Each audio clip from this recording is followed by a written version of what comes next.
I want to jump back to your first meeting with Dennis Knight in the late 1980s. So, of course, Dennis would go on to become your long-term partner in both the WCW and then later the WWF. How did the two of you first meet, and what bonded you together? Well, I had, I'd only been I started in business in '89 with George South, an Italian stallion, and trained for a couple of years. And they started taking me to do TVs in Atlanta because we were just a few hours from Atlanta. So I would ride with them, go down and be an extra.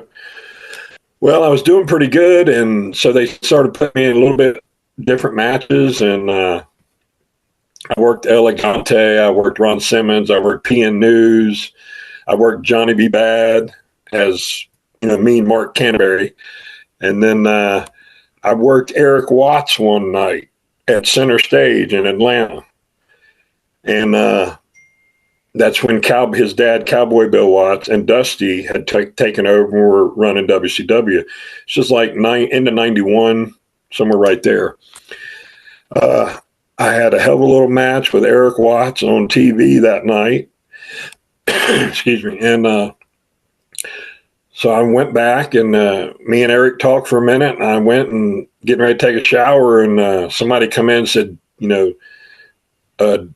Dusty and Jody, somebody's looking for you. So I'm like, oh, shit. So they said, hey, can you go on the road and work with Eric?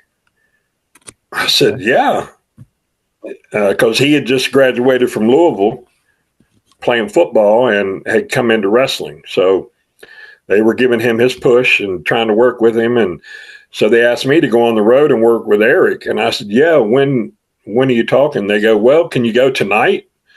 So here I am, a country boy down here in the big city, don't know anybody. I got the clothes I'm wearing and my gear in my bag. That's all I had because I thought I was going home after this TV taping. And so Arn Anderson's giving me clothes, and Styles giving me clothes to wear, and I get my money and for that night, and then I jump in the car with Arn Anderson, and we go, and I do my tour that night, and then I got in the car with Harley Race was driving. Hercules Hernandez was in the front seat, and Mia Barbarian are in the back seat. What a car. So this is my first time, I'm scared shitless being with these guys. There's 100 years of talent right here, and I've been in the business like 3. So, I loved all them guys. I was real close with Barbie and Harley, and I even went home with Barbie one weekend. He lives in Charlotte. So I went home with him one night after a show we had, and spent the weekend with him and his family. Just awesome people. So, I had good experiences in WCW. Yeah, it's interesting because you obviously hear a lot of negatives about WCW, but for example, when I've had lots of conversations with Mark for, talking about Johnny B. Bad, I mean, for him, the best time of his wrestling life was WCW, not the WWF. So a lot of people had great experiences there. I think it's sometimes coloured by the last couple of years and the demise of WCW that people forget. Actually, there was a lot of good times that a lot of talent had there. Yeah, see, mine was the other way around. I enjoyed WCW, but I felt like it was just a little stepping stone. I felt more important and like I had a place to be in WWF. Yeah.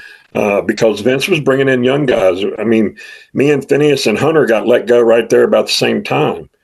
And then, a month after I got let go, I flew up and met with Vince and J.J. Dillon.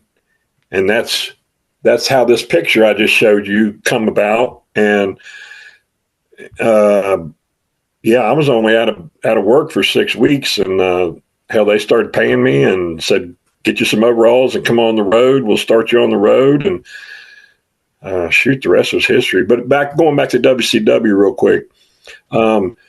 Yeah, Phineas, they brought him up. He was doing Memphis, and he was doing some stuff in Florida with Mike Graham and them. And so, but they brought him up, and he did his TV tape, his little TV debut, and they put us together that night. And here we are 30 some years later, and we've never had a cross word with each other.